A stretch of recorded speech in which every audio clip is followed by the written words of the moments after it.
오늘은 우리 에베소서 6장 18절로 20절까지의 말씀입니다.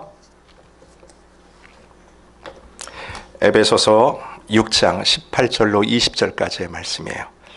오늘은 하나님의 전신갑주 우리 8번째 시간인데 오늘이 이제 마지막 시간입니다. 그래서 오늘 이 결론을 통해서 우리가 하나님 앞에 나가기를 원하는데, 자, 우리 찾으셨으면 우리 한 절씩 교독하고요, 20절은 합독하겠습니다. 제가 먼저 18절 읽겠습니다.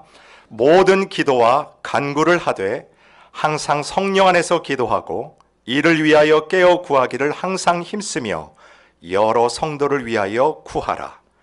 또 나를 위하여 구할 것은 내게 말씀을 주사 나로 입을 열어 복음의 비밀을 담대히 알리게 하옵소서 할 것이니, 함께 읽겠습니다. 이를 위하여 내가 쇠사슬에 매인 사신이 된 것은 나로 이 일에 당연히 할 말을 담대히 하게 하려 하심이라. 아멘. 자, 말씀을 듣기 전에 앞뒤 샤워로 우리 반갑게 서로 인사하시죠. 저 멀리까지도 좀 인사하세요. 예, 반갑습니다. 진실로 반갑습니다. 저도 반갑습니다, 집사님. 여러분 어떠셨어요? 자, 우리가 이 에베소서의 말씀을요, 이제 오늘로 8주니까 한 2달 정도 쭉 우리가 읽고, 그리고 말씀 가운데 서로 어떻게 하나님 앞에 나갈까, 그렇게 좀 묵상하는 시간들을 가지셨습니까? 특별히 사도 바울이요, 오늘 이 전신갑주를 치는 이유가 있어요. 마귀의 간계를 능히 대적하기 위하여 하나님의 전신갑주를 입으라는 거죠.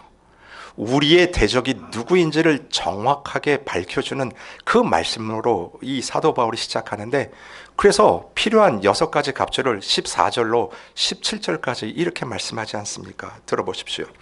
그런즉 서서 진리로 너희 허리띠를 띠고 의의 호심경을 붙이고 평안의 복음이 준비한 것으로 신을 신고 믿음의 방패를 가지고 이로써 능히 악한 자의 모든 불화살을 소멸하고 구원의 투구와 성령의 검 곧 하나님의 말씀을 가지라.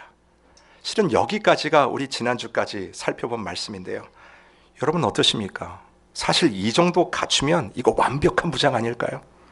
한 개인으로서 이 이상 갖출 게 없어요. Full armor of God이에요. Full이라고 성경이 표현합니다. 완전한 무장을 딱 한 거예요. 자, 그런데 이렇게 한 개인이 완벽하게 갖춘 전신갑주의 내용이 17절로 끝나지 않는다라는 거죠. 오늘 저와 여러분이 읽었듯이 18절로 시작해서 20절까지 실은 거기가 전신갑주의 끝입니다. 여러분, 사도 바울이요, 이 전신갑주를 마무리하며 무엇으로 이것을 끝내는지를 봤으면 좋겠어요. 18절입니다. 같이 읽습니다. 시작. 모든 기도와 간구를 하되 항상 성령 안에서 기도하고 이를 위하여 깨어 구하기를 항상 힘쓰며 여러 성도를 위하여 구하라. 자, 무엇으로 끝내고 있죠? 무엇을 하라고 사도 바울이 권면하고 있습니까? 그렇죠, 바로 기도예요. 기도에 대한 내용으로 이것을 마무리하고 있다는 거죠. 여러분, 사도 바울이 이 전신갑주를 통해서 왜 기도로 끝나고 있을까요? 실은 이 기도로 끝내는 의미가 무엇이겠습니까? 여러분, 신앙생활은요, 한 개인이 얼마나 잘 갖추어져 있느냐, 이것의 문제가 아니라는 겁니다. 결국은 이 하나님의 전신갑주는 한 개인의 완전한 무장으로 끝나는 것이 아니라 그 완전 무장된 모습을 가지고 하나님과의 소통의 자리인 기도까지 나가야 된다라는 거예요.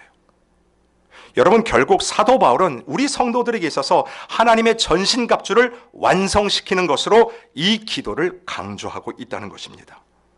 여러분, 질문이 들죠. 많은 것들이 있을 텐데 왜 굳이 기도를 강조하는 것일까? 특별히 이 전신갑주를 마무리하는 큰 의미에서 여러분 2가지 이유가 있습니다. 왜 사도 바울이 17절로 끝내지 않고 18절을 이은 이 기도로 전신갑주를 끝나냐면, 첫 번째는 이거예요. 우리들의 신앙생활에 있어서 가장 위험한 것은 하나님과의 고립 상태이기 때문입니다. 여러분, 우리가 신앙생활할 때요, 하나님과 단절되어 있다면 그것이 너무너무 위험하다라는 거죠. 혹시 여러분들 그 요즘 유튜브에서 불꽃 야구라는 프로그램 한번 보신 적 있으십니까? 저 그거 가끔씩 보거든요. 원래 야구를 그렇게 좋아한 사람은 아니었는데 그거 보고 너무너무 재밌었어요. 자, 이게 어떤 내용이냐면 은퇴한 프로 야구 선수들이 모여가지고 팀을 하나 만든 거예요. 그리고 그 은퇴한 선수들이 만든 팀들이 누구랑 경기를 하냐면 프로야구 팀하고도 경기하고 아마추어 그리고 뭐 고등학교, 대학교 막 차다니면서 경기를 합니다. 자, 보통 여러분 야구 해설들을 경기를 보면 해설자하고 캐스터가 있어가지고 야구 내용에 대한 정보를 막 제공하잖아요. 근데 이 프로그램이 왜 재밌게 제가 느껴졌냐면 그냥 거기 출연하는 모든 사람들이 다 마이크를 차고 있어요. 그래서 그 야구를 하면서 거기서 이루어지는 막 사소한 에피소드, 거기 해프닝들 가운데 그 감정들을 막 고스란히 다 드러냅니다. 막 심지어는 막 욕까지 해요. 막 그러면서 야, 야구에서 저런 모습이 있구나. 저럴 때는 저렇구나. 그걸 알게 되니까 흥미가 생기더라고요. 근데 제가 보면서 가장 인상 깊게 본 장면이 있습니다. 여러분 그 선수 중에요. 조선의 홈런 타자라고 하는 이대호도 나고요. 그리고 야천, 여러분 뭔지 아세요? 야구 천재를 줄인 거더라고요. 야구 천재도 나오고 그리고 프로 야구할 때요. 자기가 시즌 동안에 그 총 틀어서 그 안타만을 몇천 개를 친 선수들이 다 나와요. 여러분 아무리 은퇴 선수지만 한 그 분야에서 엄청나게 업적을 세우고 탑을 찍은 사람들이에요. 근데 그 사람들이 딱 타석에 딱 들어서면 제일 먼저 누구를 보는 줄 아세요? 제가 힌트를 드릴게요. 그렇죠. 예, 제가 이거 잘 못했는데 누구를 보냐면 제일 먼저 딱 들어와서 감독을 보든지 아니면 코치를 봅니다. 당연히 제가 대적해야 되는 그 투수를 보고서 거기서 집중도 해야 되지만 제일 먼저는요 경기하는 내내 감독이 주는 사인 그것을 보면서 이 경기를 진행하고 있다는 거예요. 생각해 보세요. 홈런 왕이었고 몇천 개를 쳤던 그 사람들이 나는 홈런 타자인데 나는 안타를 잘 치는데 뭐 저런 사인이 필요 있을까? 여러분 아무리 은퇴한 선수라도요 그런 선수를 제가 본 적이 없어요. 여러분 하나같이 그럽니다. 사인 잘 봐라. 막 봐라. 만약 사인을 못 보고 실수를 하면 벌금까지 물더라고요. 여러분 왜 사도 바울이요 한 사람의 개인의 완전 무장인 17절의 말씀으로 끝내지 않고 이 기도라고 하는 18절까지를 연결시키냐면 바로 이 전신갑주 6가지는 그 자체가 하나님과의 소통을 통해서만이 작동되는 특징이 있다는 것입니다. 여러분 이 6가지 무기는요 우리의 감독 대신 하나님과 사인을 통해 연결될 때 드디어 제대로 그 기능이 발휘된다는 거예요. 근데 우리가 가끔씩 착각할 때가 있습니다. 어쩌면 우리는 이 외적인 6가지 갑주들 있죠. 그것이 나에게 있다. 내가 착용하고 있다. 실은 거기에 만족하는 신앙으로 끝날 때가 많다라는 거죠.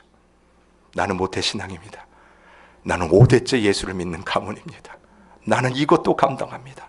나는 저것도 감당합니다. 나는 이런 일까지 하고 있는데요. 아니 중요하지요.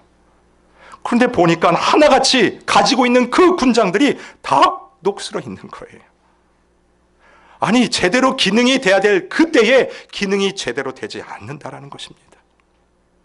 마치 경기 전체를 보면서 이 감독이 구상한 것들이 선수 개개인이 갖추고 있는 그 재능들, 능력들을 통해서 발현되고 실현되기 위해서 서로 사인을 주고받는 소위 소통이 있어야 되는데 나는 홈런 타자이고 나는 안타를 몇천 개를 쳤던 그것에 만족하고 있고 만약 그것이 감독과의 소통을 막는 이유라고 한다면 여러분 어떻게 그 경기에서 승리할 수가 있겠냐라는 거예요. 여러분 저와 여러분이 오늘 치러내야 되는 특별히 사탄, 악한 마귀를 대적해야 되는 이 영적 전투가 바로 그러하다라는 것입니다. 하나님과의 이 긴밀한 소통으로 치러져야 되는 전쟁이기에 다른 게 아니에요. 무엇보다도 하나님과 고립되어 있다면 그거는 너무너무나 위험하다라는 거죠. 그래서 사도 바울이 이 기도를 강조하고 있는 것입니다. 자, 그게 첫 번째 이유였다면 두 번째 이유는 무엇일까요? 바로 이거예요. 뭐냐면 저와 여러분에게 주시는 모든 공급의 원천은 바로 하나님으로부터 시작된다는 것을 인식해야 된다라는 것입니다. 저와 여러분이 누리는 모든 것들이요, 하나도 빠짐없이 그 공급자가 누구냐? 바로 살아계신 하나님 되신다라는 거예요. 여러분 19절을 한번 보십시다. 또 나를 위하여 구할 것은 내게 말씀을 주사 나로 입을 열어 복음을 비밀을 담대히 알리게 하옵소서 할 것이니. 자, 이 사도 바울이요, 지금 에베소 교인들에게 기도 부탁을 하고 있지요. 기도 부탁을, 어떤 기도 부탁을 하고 있냐면 내게 말씀을 주사라고 이야기를 합니다. 여러분, 지금 자기 자신에게 말씀을 달라고 아주 간절하게 기도 부탁하는 모습 속에서 결정적으로 바울이 알고 있는 사실이 무엇이겠습니까? 이 말씀의 공급, 그 원천이 나에게 있는 것이 아니라는 고백 아니겠습니까? 내게 말씀을 주시는 분이 계시다라는 거예요. 즉 하나님으로부터 공급되는 그것을 통해서 내가 오늘도 사역하고 담대히 이 복음을 전할 수 있다라는 그런 고백들이 아닙니까? 여러분, 이 사도 바울은요, 에베소 교회를 개척한 담임 목사예요. 이 사도 바울의 사역의 패턴을 보면요, 길게는 1년 반이에요. 그리고 짧게는 6개월 동안 한 지역에 머물고 거기서 교회를 세웁니다. 그러니까 길어봤자 1년 반이죠. 근데 여러분, 이 에베소에서는 장장 3년을 머물러요. 그리고 눈물로, 그리고 열정으로 이 교회를 세우고 거기에서 성도들과 함께 기쁨을 다하여 이 사역을 감당하고 있습니다. 근데 여러분, 에베소 교회라고 문제가 없을까요? 아니요. 정말 많은 문제들이 그 교회 안에 있었어요. 첫 번째는 그 외부에서 오는 핍박들이 엄청났을 뿐만 아니라 또 하나의 어려움이 뭐였냐면 지금 이 현대 교회들 그 속에서 겪을 법한 이 교회 안의 내용들이 참 많았어요. 여러분 생각해 보세요. 그 에베소 교회는 예수를 처음 믿는 이방인들이 들어왔던 교회예요. 뿐만 아니라 그 이방인들을 제일 멸시했던 유대인들도 같이 그 현장에서 예배를 드리고 있는 거예요. 그러면 물과 기름이 섞일 수 있을까요? 그런데 섞이지 않습니까? 이 교회 안에서 복음이라고 하는 그 복음 안에서 이것들이 섞여야 되는데 여러분, 섞일 때 얼마나 힘들고 아플까요? 그러니까 우리가 상상할 수 있는 그 어려움들이 이 에베소 교회 안에 넘쳐났지요. 근데 사도 바울이 그 가운데 이런 고백을 합니다. 이제 내가 사람들에게 좋게 하랴, 하나님께 좋게 하랴, 사람들에게 기쁨을 구하랴. 내가 지금까지 사람들의 기쁨을 구하였다면 그리스도의 종이 아니니라. 나로 입을 열어 복음의 비밀을 담대히 알리게 하옵소서. 여러분, 이게 무슨 말이겠습니까? 여러분, 말씀 전함에 있어서요, 살아계신 하나님을 두려워함으로 그 많은 문제들과 내용 속에서 사람들의 눈치를 보는 말씀이 아니라 하나님의 눈치를 보는 그런 목회자가 되게 달라고 하는 그러한 절규가 아니겠습니까? 여러분, 왜냐하면 그 말씀의 원천과 공급자는 나의 경험도 아니에요. 내가 가지고 있는 지식도 아니라 분명 노력하고 열심히 감당하지만 그것조차도 바로 위로부터 주시는 하나님이 말씀 능력의 공급자임을 믿기 때문에 할 수 있는 선포 아니겠습니까? 여러분, 실은 이 바울이 했던 고백에 저도 서고 싶어요. 아니, 우리 교회 모든 성도님들도 같은 마음으로 서야 됩니다. 그래서 여러분, 부족한 저를 위해서 좀 기도 많이 해주십시오. 저는 다른 욕심은 없어요. 근데 이런 욕심은 있어요. 이걸 욕심이라 표현해야 될지 모르겠지만 하나님의 말씀을 올바르게 전하고 싶습니다. 다른 이유가 아니에요. 이 말씀을 주시는 공급 원천자가 누구이기 때문에요? 하나님이기 때문에 그래요. 또한 받는 여러분도 마찬가지입니다. 그 공급으로 여러분의 삶을 변화시키고 여러분 가운데 손과 발을 들어 그 순종의 자리까지 나아가게 하시는 그 공급 원천자 또한 살아계신 하나님 되신다라는 거예요. 여러분, 그렇기 때문에 이 사도 바울이 내게 말씀을 주시는 그 하나님을 만나는 방법으로 기도를 들고 있는 거죠. 여러분, 정확히 18절의 말씀이 그래요. 모든 기도와 간구를 하되 항상 누구 안에서요? 성령 안에서 기도하라고 이야기하지 않습니까? In Holy Spirit이에요. 성령 밖이 아니라 여러분이 기도하려면 여러분 안에서 오늘도 내주하시며 탄식하시며 기도하시는 그 성령 안에서 기도하라는 거예요. 그 의미는 바로 나에게 입을 열어 기도케 하시는 그 공급자도 누가 되시는 거예요? 살아계신 성령 하나님이 되신다라는 거예요. 그러니 여러분, 이 하나님과 연결되고 소통되는 것이 얼마나 중요하겠습니까? 제 아들이 얼마 전에 그 인도네시아로 한 3주 동안 선교를 갔다 왔어요. 은혜 가운데 잘 갔다 왔습니다. 지금 다니고 있는 대학교에 그 크리스천 클럽이 있는데 그 캠퍼스 미니스트리 그룹 중에 거기서 조인해가지고 열심히 훈련받고 이제 인도네시아로 이제 가가지고 열심히 선교하고 돌아왔는데 뭐 이것저것 준비해가지고 이제 떠나는 당일날 시간에 맞춰가지고 이제 공항에 이제 딱 데려다 주려고 딱 했더니 갑자기 아들이 그러는 거예요. 아빠 안 산 게 하나 있대요. 중요한 걸 빼뜨렸다고. 그거 좀 걱정이 되더라고요. 시간이 없으니까 들려서 갈 시간은 없는데 그래서 뭘 빠뜨렸냐 물어봤더니 자기가 이 핸드폰을 인도네시아로 가져갈 건데 거기서 자유롭게 전화를 쓰려면 그 로밍 서비스를 신청해야 된대요. 그래가지고 얼마냐고 물어봤더니 몇십 불을 주면 그 데이터를 뭐 몇십 기가를 받으면 그거 가지고 자유롭게 전화할 수 있다고. 그래서 사가지고 이제 공항에 갔습니다. 저는 이게 철이 다 들었구나. 이제 가가지고도 전화를 많이 하겠구나 생각했는데 거의 전화는 안 하더라고요. 선교가 그렇게 바빴다고. 전 그렇게 생각이 드는데 여러분도 여행 가실 때요. 어떤 분은 로밍 서비스를 신청하거나 그 데이터를 사시는 분이 계시고 또 어떤 분은 그냥 가시는 분들도 계시죠. 귀찮으니까.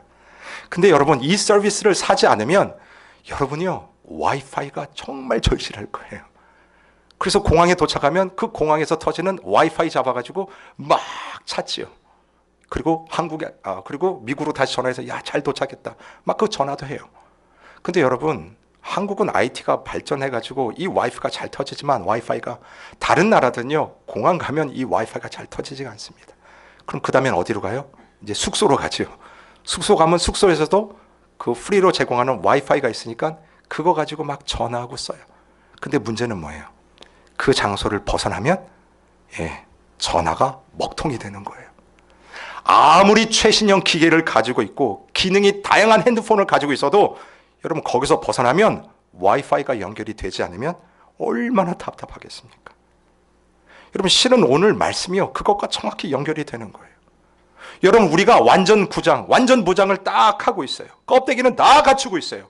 심지어 내가 가지고 있는 이 무장한 군상들이 이만하다라고 막 자랑까지를 하는데 그런데 아무리 기계를 자랑하면 뭐 할까요? 터지지가 않는데요. 하나님과의 소통이 바로 이와 같다라는 것입니다. 감독이 지금 막 열심히 사인을 보내는데 마치 내가 가지고 있는 이 최신형 기계를 자랑하면서 안 쳐다보고 있는 그 선수와 같은 답답함이에요. 우리의 감독 되신 하나님께서 이 모습을 보시고 얼마나 답답하게 생각하시겠냐라는 것입니다. 그래서 사도 바울이 이 얘기를 하는 거예요. 여러분 18절을 다시 보세요. 성령 안에서 기도하고 그 앞에 제가 가로를 쳐놨습니다. 어떤 단어가 붙어 있어요? 항상이에요. 항상 성령 안에서 기도하라.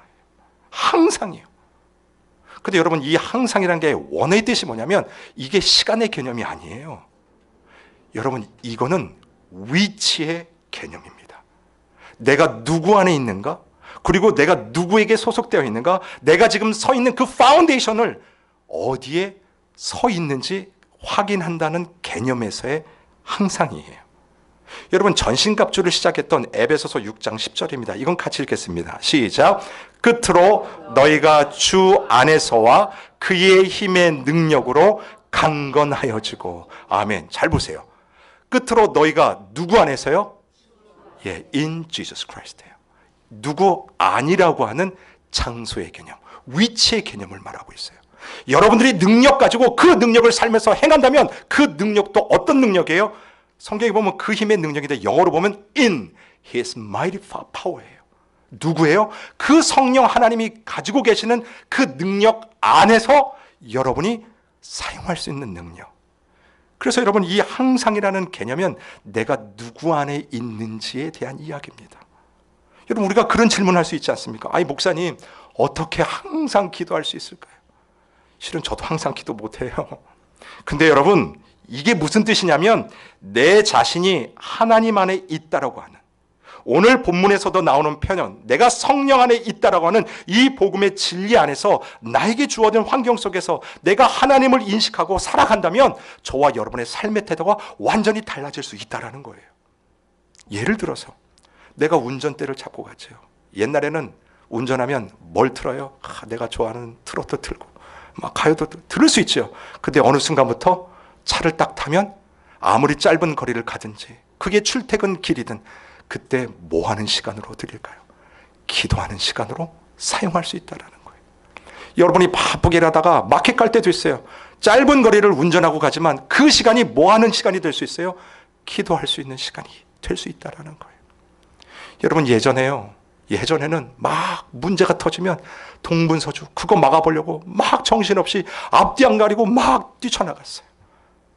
근데 이제는 어때요? 달려나가기 전에 먼저 무릎을 꿇습니다. 그리고 기도하는 거예요. 하나님, 내가 하나님 안에 있고 그 성령의 능력 안에 있습니다. 하나님, 그러니 이 문제도 하나님 안에서 해결될 줄을 믿습니다. 그 기도를 하고 달려가는 겁니다. 여러분, 무언가를 결정할 때도 내가 이걸 선택해야 될까, 저걸 선택해야 될까, 내가 오늘 이걸 해야 될까, 저걸 해야 될까, 특히 사업을 마무리하며 내가 닫아야 되나, 정말 힘든 이 불경기 속에 내가 어떻게 해야 먹고 살 수 있을까? 만약 그 질문들이 여러분이 눈에 넣어도 아플 것 같지 않는 여러분들의 자녀들의 일이라면 당연히 자녀들을 위해서 썰치도 해야 되고 알아봐야 되고 막 뛰어다니면서 해야 되죠. 근데 바뀌기 시작해요. 그런 걱정하기 전에 먼저 무릎을 딱 꿇습니다. 그리고 하나님을 찾는 거예요. 여러분, 이게 뭐예요? 이게 바로 항상이라는 거예요. 사랑하는 성도 여러분, 여러분의 삶에서 이 항상의 은혜가 넘쳐나기를 주님의 이름으로 축원을 드립니다. 그래서 스코틀랜드 목사님이셨던 이 오스왈드 챔버스라는 목사님이 이런 이야기를 합니다. 기도는 위대한 사역을 위한 준비가 아니라 기도 자체가 이미 위대한 사역이다. 저는 막 이 글을 읽으면서 너무나 감동했어요. 왜냐하면 우리는 자꾸 이 기도를요, 내가 무언가 원하는 것을 이루어내는 도구로 생각할 때가 많더라는 거예요. 그래서 그것을 위해서 무릎을 꿇고 만약 그런 요구나 필요가 없으면 기도 안 하는 게 실은 우리의 모습들이 아닐까요? 근데 아니라는 거예요. 여러분, 기도 자체가 이미 하나님 손에 들려 하나님의 일을 하고 있는 귀한 사역이 된다라는 거예요. 왜냐하면 이 기도 자체가 내가 누구 안에 있다는 것을 증명하는 겁니까? 하나님 안에 있다라는 그 일, 그 고백이 되기 때문이라는 거예요. 이 와이파이가, 전화기가 이 와이파이에 연결될 때 드디어 전화기의 기능을 발휘하는 것처럼 저와 여러분이요, 가지고 있는 이 영적인 갑주를 갖추고 드디어 누구와 연결될 때요? 하나님과 이 기도의 소통으로 연결될 때, 그리고 그것이 항상이라는, 내가 오늘도 주님 안에 있구나, 이것을 놓지 않는다면 여러분은 오늘도 여러분의 삶의 현장 가운데 하나님의 위대한 사역에 동참하시는 성도님 되십니다. 여러분, 결국 이 사도 바울이 이 기도를 강조하며 이 커다란 물줄기가 어디에 머무르는지를 봤으면 좋겠어요. 정말 17절로 끝내지 않고 18절을 이으며 기도를 쭉 몰고 왔던 이 바울의 이 선포가요, 어디로 연결되냐면 여기로 연결됩니다. 모든 기도와 간구를 하되 항상 성령 안에서 기도하고 이를 위하여 깨어 구하기를 항상 힘쓰며, 같이 읽습니다. 시작. 여러 성도를 위하여 구하라. 아멘. 자, 이 큰 성령 안에서 기도하는 물줄기가 결국 다다르는 곳이 어디예요? 여러 성도를 위한 간구에 다다랐다는 거죠.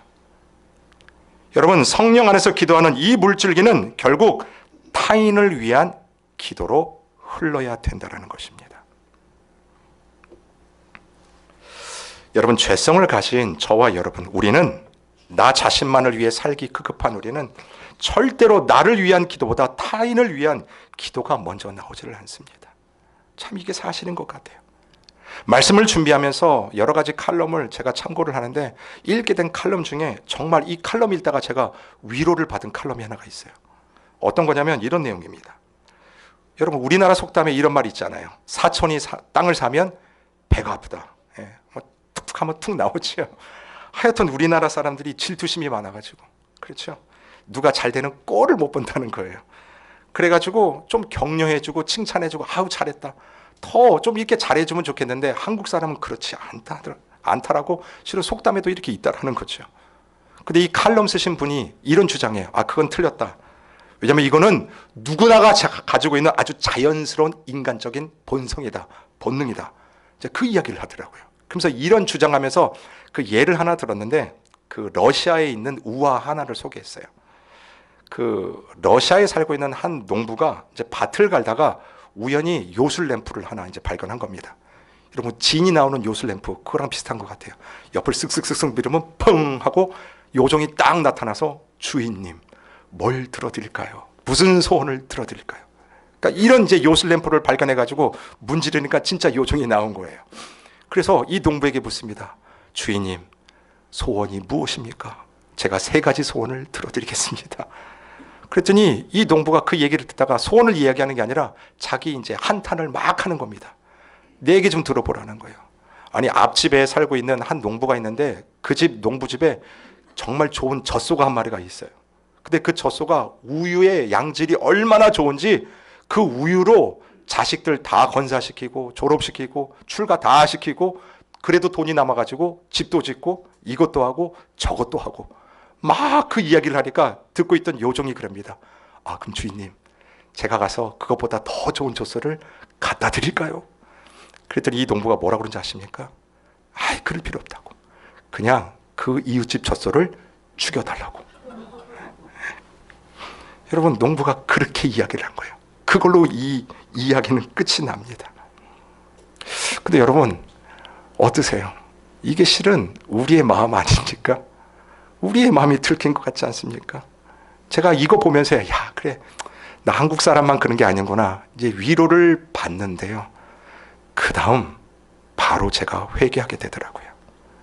이야, 어떻게 인간이 이것이 인간의 본성이기 때문에 이렇게 사는 것이 어쩌면 당연할까라고 하는 이 생각들이 막 스쳐오는데 제가 무릎을 탁 치고 아, 하나님, 회개합니다. 이거는 하나님이 주시는 생각이 아니지요. 이건 성령의 생각이 아닙니다. 라고 제가 선포하게 되더라고요. 여러분 보세요. 누가복음 10장 27절의 말씀입니다.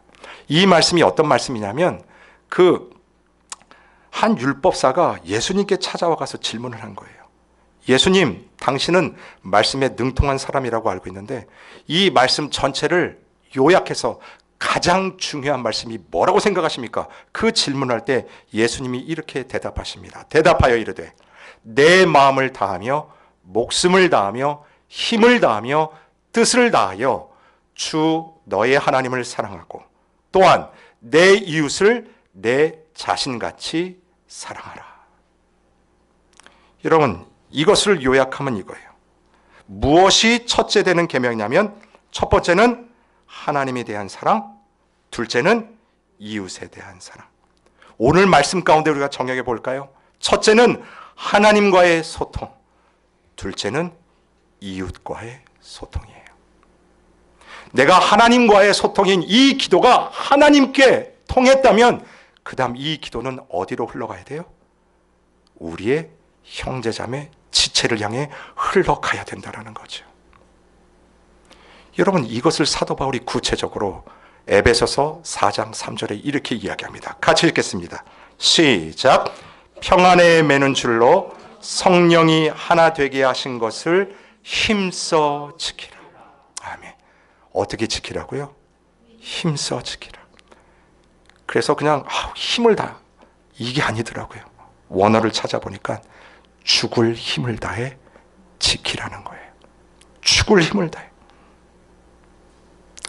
여러분, 예수 안 믿는 사람들이 우리를 비난하고 손가락질하는 거, 그건 그래도 이겨낼 수 있습니다. 그런데 십자가로 형제 자매된 늘 성령 안에서 기도한다라고 하는 그 동력자들로 하여금 말로 다 할 수 없는 벌거벗김을 당할 때는 그 아픔은 말로 표현할 수 없는 것 아닙니까? 우리가 이렇게 아프다면 하물며 우리를 구원해 주신 살아계신 그 하나님의 마음은 얼마나 아프겠습니까? 여러분, 이 대목에서요, 우리 모두가 회개해야 됩니다. 우리가 성령 안에서 이 기도를 회복해야 됩니다. 교회는요, 용서받고 용서하는 곳입니다. 죽을 수밖에 없는 이 벌레가만도 못한 나 자신을 예수 그리스도의 피값으로, 그것으로 죄 없다 용서해 주시지 않았습니까? 여러분, 저와 여러분이 그 용서를 받았어요. 그래서 우리는 그것을 뭐라고 이야기합니까? 은혜라고 이야기하지 않습니까? 받을 수 없는 은혜라고 이야기하지 않습니까? 제가 한번 여러분에게 말씀드린 기억이 있는데, 저한테도 개인적으로 지울 수 없는 이 회개의 기억이 하나 있어요. 제 아들과 관계사에서 이제 벌어진 일이었는데, 여러분, 저는 어려서부터 이제 목사의 아들로 자랐어요. 그래서 교회 안에서 어떻게 해야 되는지를 정말 아장아장 걸을 때부터 배웠던 것 같아요. 이거는 이제 좀 오래된 얘기예요. 제 아들이 이제 4살 때 이야기거든요. 4살 때. 애가 뭘 알겠습니까?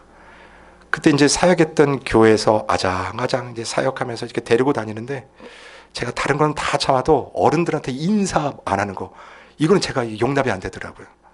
딱 보니까 그때 그 사역했던 교회 좀 성도님들이 많으셔가지고 막 다니면서, 야, 누구 아들 그러면 애가 계속 인사는 해요. 그러다 한 10번 하면 이제 지치지요. 4살 되니까 그거 어떻게 다 인사하겠어요. 근데 희한하게 인사 안 할 때만 저한테 걸려요. 그럼 이제 제가 이제 엄한 훈육을 시작하는데, 교회를 아무리 찾아봐도 훈육할 장소가 없어요. 그래서 제가 고른 최적의 장소는 화장실이었습니다. 그래서 얘가 혼나야 되면 제가 맨날 어디로 데려가냐면 화장실로 데려갔어요. 야, 지금 생각해보니까 아찔하더라고요. 여러분, 화장실은 훈육받는 장소가 아니에요. 근데 제가 화날 때마다 얘를 훈련시켜야 되겠다 생각할 때마다 제가 걔를 데리고 화장실을 데려가서 엄하게 제가 혼을 냈습니다. 그때도 제가 혼을 내는데 갑자기 얘가 저를 딱 쳐다보더라고요. 그리고 4살짜리가 갑자기 영어를 하기 시작합니다. 그랬더니 Father, Jesus forgives me. Why you don't forgive me? 그러면서 저한테 갑자기 가슴에 딱 손을 대면서 Why? 저는 그것을 일명 Y 사건이라고 부르는데, 지금도 그 얘기하면 얘가 기억하더라고요. 눈을 동그랗게 뜨면서 그 얘기한 거예요. 그러니까 자기도 주일학교를 다니고 성경 배우는 거잖아요. 그러면서 예수님은 나를 용서했다고 하는데 왜 아빠는 나를 용서 못하냐고, Why? 그러는 거예요. 제가 정말 그때요, 심한 충격을 받았습니다. 그래서 얘를 내보냈어요. 그리고 맨 끝에 있는 그 화장실 들어가가지고 거기서 가만히 앉아서 정말 마음이 무겁더라고요. 그리고 일주일을 지났어요. 그 토요일 날 아침에 새벽 예배를 끝나고 이제 막 사역을 준비하는데, 얘도 교회를 막 놀이터 삼아서 막 돌아다니는데, 딱 보니까 인사를 잘했을 텐데 못했을 때 또 저한테 걸린 거예요. 그래서 제가 데리고 또 화장실로 들어갔어요. 근데 지난주 일이 있었지 않습니까? 그래서 저도 제 아들한테 정말 멋있게 그랬어요. Isaac, I forgive you. 저도 영어를 딱 했어요. 그랬더니 갑자기 얘가 저한테 딱 안기더니 손을 딱 치면서 엉덩이 있는 데를 툭툭 치면서 I know 그러는 거예요. 근데 여러분, 제가 그때요, 지금도 지울 수가 없어요. 그 I know라는 그 말이요, 제 아들이 하는 음성이 아니라 하나님이 나한테 하는 음성처럼 들리더라니까요. 그러니까 제가 그 자리에서 어떻게 했냐면, 그 화장실 바닥에서 제가 무릎을 꿇었어요. 그리고 아이하고 눈을 딱 만지면서 제가 뭐라고 그랬냐면, 민준아, 정말 미안하다. 나를 용서해 줄 수 없겠니? 제가 그 고백을 했어요. 제가 부끄럽지만 왜 이 이야기를 여러분한테 드리냐면, 나는 당연히 내가 너에게 용서를 해주는 대상이라고 생각하고 I forgive you라고 제 아들에게 이야기를 했거든요. 근데 그것이 아니라는 것을 하나님이 깨닫게 하시더라고요. 나는 너를 용서했다라는 제 입술에서 결국 무슨 고백이 터져 나오냐면, 나를 용서해 줄 수 없겠니? 여러분, 다른 것도 아니고 주의 일을 한다라고 그 사역의 길에 들어섰는데, 정말 이것밖에 안 되나? 나는 이 모습밖에 안 되는가? 그러면서 하나님에게 그런 고백하는 거예요. 하나님, 정말 나는 죄인입니다. 내가 너무나 부족합니다. 아니, 주의 일 하겠다고 사역의 길로 들어왔는데 어떡하지 하나님? 근데 하나님이요, 그런 말씀 주시는 것 같아요. 아들에게 하셨던 말씀이요. I know 예요. 내가 너를 안다. 내가 너를 안다. 내가 너의 연약함도 알고, 내가 너의 부족함도 알고, 내가 너의 쓰러짐도 안다. 그걸 알기에 내가 하나밖에 없는 나의 독생자 예수 그리스도를 누구를 위해서요? 바로 나를 위해서 십자가에 내어 놓았다. 여러분, 그래서요, 이게 바로 지울 수 없는 은혜라고 저는 말씀드리고 싶습니다. 사랑하는 성도 여러분, 오늘도 여러분을 거치게 하는 일들 혹시 있으세요? 무엇 때문에 여러분의 그 마음이 오르락 내리락 하십니까? 먼저는 하나님과의 소통입니다. 이 하나님과의 소통, 이 소통은 자연스럽게 우리 이웃에게로 흘러가게 돼 있는 거지요. 오늘도 저와 여러분에게 주신 이 기도의 능력들이 정말 여러분의 삶에서 사용되기를 원합니다. 무엇보다도요, 바로 이거예요. 나를 위한 기도를 넘어 타인을 위한 기도. 위로는 하나님 사랑, 좌우로는 내 옆의 지체들, 내 가족들, 내 자녀들, 내 교우들을 사랑해낼 수 있는 여러분 되시기를 주님의 이름으로 축원드립니다. 아멘.